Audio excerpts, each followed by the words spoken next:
मेरो कविताको शीर्षक छ राणो 17 प्रो म्याक्स।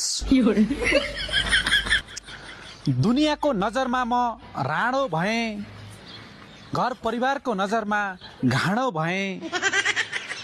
दुनियाँको नजरमा म राणो भएँ, घर परिवारको नजरमा म घाँडो भएँ। केही गरे पनि बिहे नभएपछि केही अङ्गमा पो खराबी छ कि भनेर हस्पिटलमा चेकअप गरेकै हो। हल्का राम्रो देखिनु पर्यो भनेर मेकअप गरेकै हो।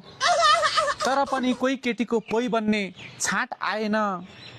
केटीले मकन कृपा गरिनुन्, मैले केटी नपट्याउने आँट आएन।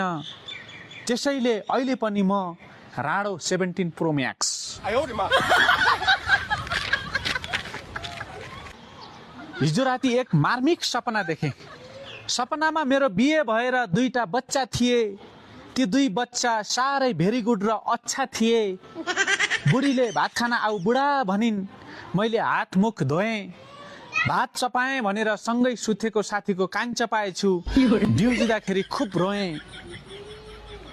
सपनामा पो बच्चाको बाउ थिएँ, रियलमा त म राणो 17 प्रो म्याक्स।